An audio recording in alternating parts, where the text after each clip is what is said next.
Hey Leo, I was thinking more about that movie, K-pop Demon Hunters. Can you tell me more about it? It sounds really interesting, especially with the K-pop and demon hunting mix. Absolutely, Chloe. It's a fantastic movie, and there's so much to talk about.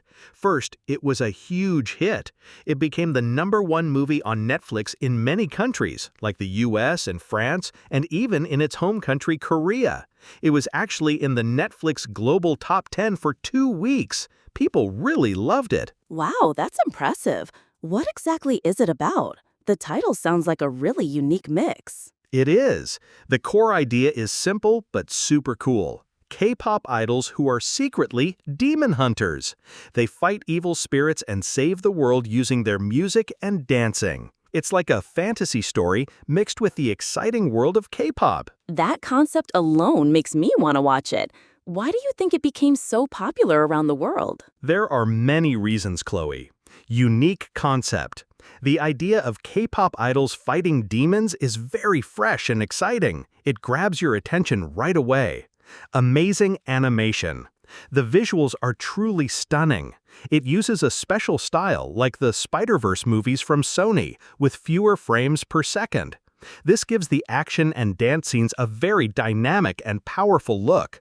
The colors are super bright for things that glow, and the dark backgrounds make the action easy to see. Great music. The songs in the movie are incredible. They were made by famous K-pop producers like Teddy from the Black Label, and even some members of the K-pop group Twice like Jungyeon, Jihyo, and Chaeyoung worked on the soundtrack. The original songs from the movie even topped real-world music charts on platforms like Spotify. Korean culture. The movie really shows off Korean culture in a respectful way.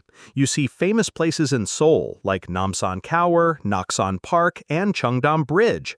The characters eat Korean street food, like tteokbokki, shrimp crackers, and cup ramen. They even have small details like putting a tissue under chopsticks. The characters' weapons are inspired by Korean traditional items, like a shaman's knife or a Gaia-era sword. Engaging fandom. Fans on social media started acting like real fans of the groups in the movie. They made fan cam videos, translated lyrics, and did dance challenges. Some even argued online like real K-pop fan clubs do. It created a whole new type of fandom. Girls as heroes. It shows young girls as strong heroes who save the world, which is very inspiring. That's amazing. It sounds like they put a lot of thought into every part of it. Can you tell me about the main group, Huntrix? Who are they? Sure. Huntrix is the main K-pop girl group in the story, and they are also the demon hunters. There are 3 members, Lumi, Mira, and Joy. Lumi is the leader and main singer. She has purple hair. Lumi has a big secret. Her mother was a demon hunter, but her father was a demon. Because of this, she has a demon mark on her body. She tries very hard to hide this mark, which causes her a lot of stress and worry. Mira is the main dancer and the visual of the group. Her weapon is inspired by an ancient Gaia-era sword. Joy helps write their songs and has a strong, charismatic personality. Her weapon is like a shaman's knife. So how do they protect people from demons? What's this Hummun you mentioned? Huntrix uses their special powers to create a powerful shield called Hummun. This shield protects the world from evil spirits.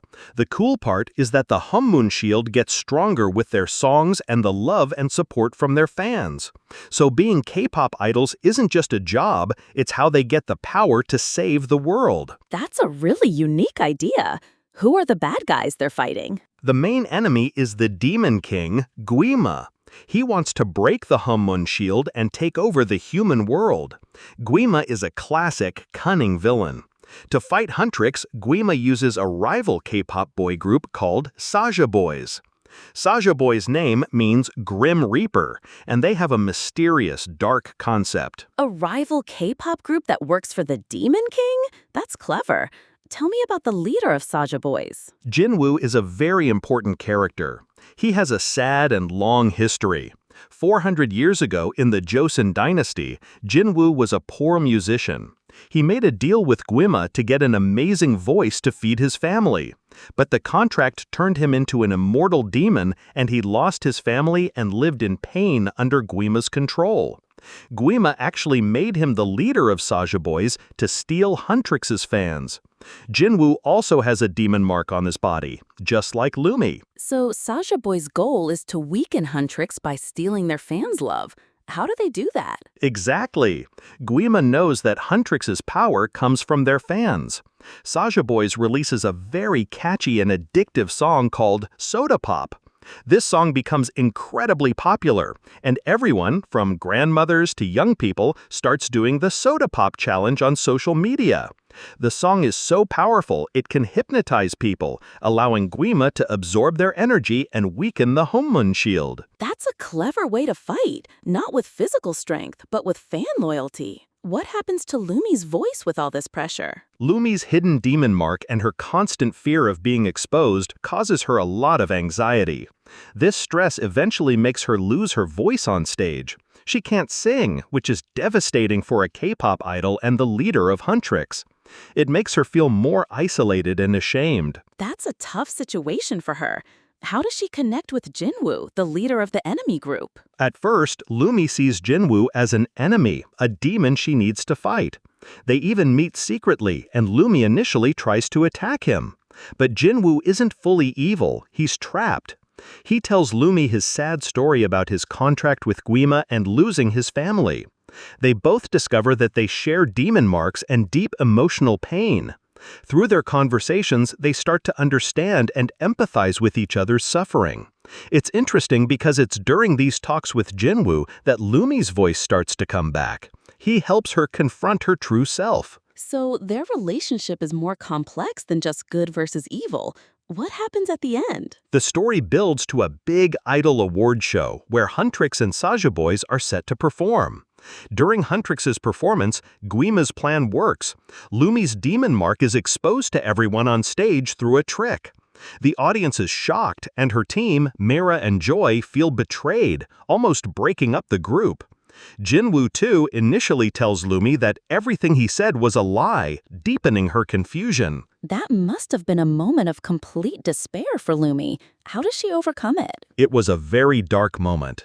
But in that despair, Lumi makes a crucial decision.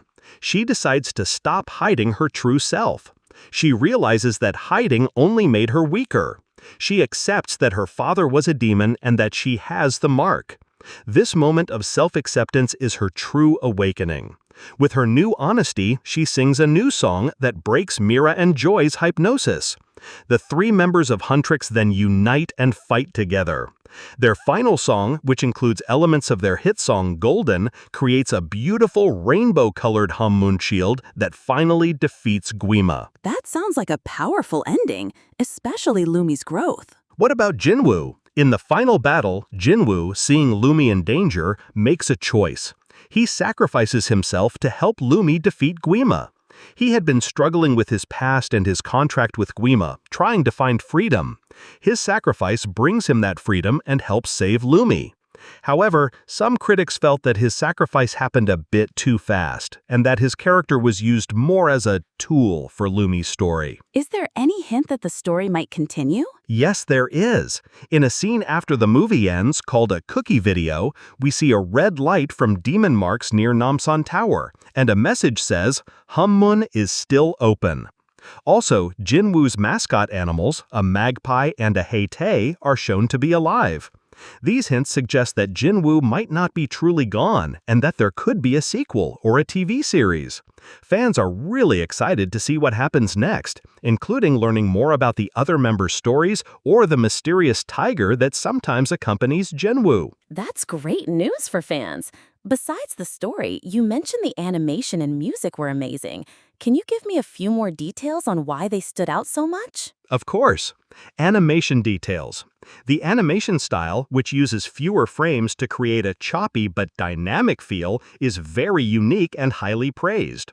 It allows for incredibly fast-paced action and dance scenes that sync perfectly with the music. The camera work focuses on the best parts of the motion and impacts, making the fight scenes excellent and rewatchable. Music production. The K-pop music style itself is fascinating. The sources explain that modern K-pop often involves an assembly line process. Composers, especially from Northern Europe, create beats and melodies, and then other writers add lyrics and arrange the songs. This often results in a distinct synth-pop or electronic sound with short, punchy verses, pre-choruses, and powerful drops before the hook. This K-pop language is perfectly recreated in the movie soundtrack, Dance and Magic. The way dance works as magic and vocals act like spells in the story is also very original.